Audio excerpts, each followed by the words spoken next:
Hemos revisado en el capítulo anterior la cardiopatía isquémica. En este revisaremos por encima la insuficiencia cardíaca y las arritmias. Se tratarán ampliamente en temas posteriores. La insuficiencia cardíaca se produce cuando el corazón pierde eficacia en su función de bomba. Podríamos decir que pierde fuerza y normalmente se hace más grande, se dilata. La persona que lo padece siente más fatiga, falta de aire, disnea o cansancio al realizar esfuerzos, y también puede presentar acúmulo de líquidos en las piernas, pulmones, abdomen. La insuficiencia cardíaca puede tener múltiples causas. La más frecuente es la cardiopatía isquémica, sobre todo en los infartos de miocardio extensos, en los que se afecta una gran parte del músculo cardíaco. También en problemas de válvulas, en las estrecheces o las insuficiencias de las válvulas cardíacas. En la hipertensión arterial mal controlada, sobre todo en fases avanzadas. En infecciones de virus o bacterias. Por algunos tóxicos como el alcohol, la quimioterapia o algunas drogas como la cocaína. Y en muchas ocasiones no se sabe la causa, les llamamos idiopáticas. Todas ellas pueden dilatar el corazón y disminuir la fuerza del mismo. Su tratamiento se basa en solucionar o controlar la causa desencadenante, eliminar el líquido acumulado con diuréticos, utilizar fármacos que mejoran la función del corazón y una dieta con poca sal.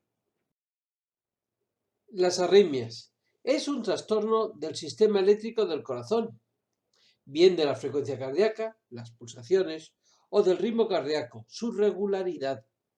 El corazón puede latir demasiado rápido, la taquicardia, o demasiado lento, bradicardia, o de manera irregular.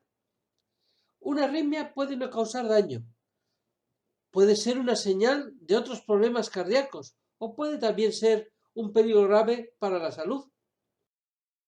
El corazón tiene un sistema eléctrico que gestiona la sincronía de la contracción y relajación, tanto de las aurículas como de los ventrículos. Regula la velocidad de los latidos del corazón en dependencia de las necesidades del organismo.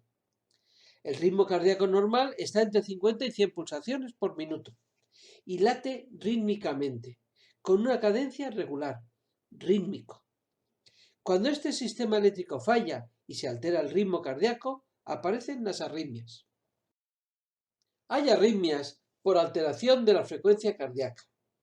La bradicardia. Los deportistas pueden tener menos de 60 pulsaciones por minuto y ser normal.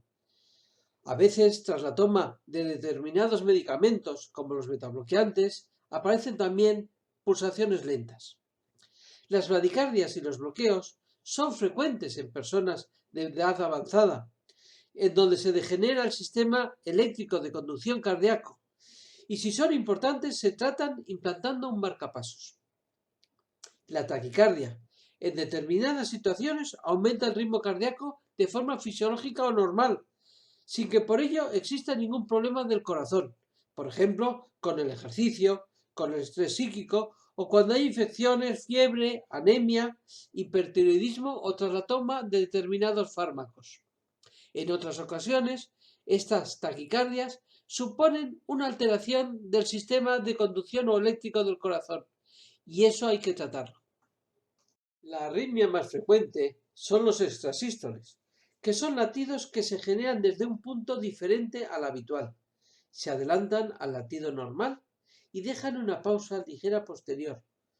Los percibimos como un vuelco en el corazón, en el pecho. La fibrilación auricular generalmente se presenta como una taquicardia, es decir, más de 100 pulsaciones por minuto. La característica fundamental de esta arritmia es que es irregular, es decir, que el corazón no lleva un ritmo estable. Se asocia mucho con la hipertensión arterial y con las alteraciones del tiroides.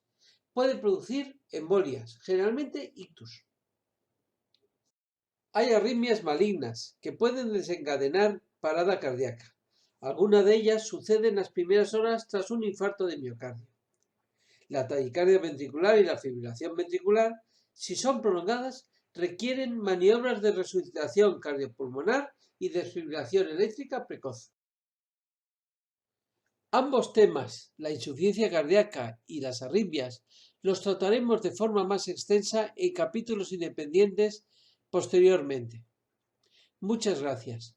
Pueden obtener más información en Fundación del Corazón o en Manuales Merck.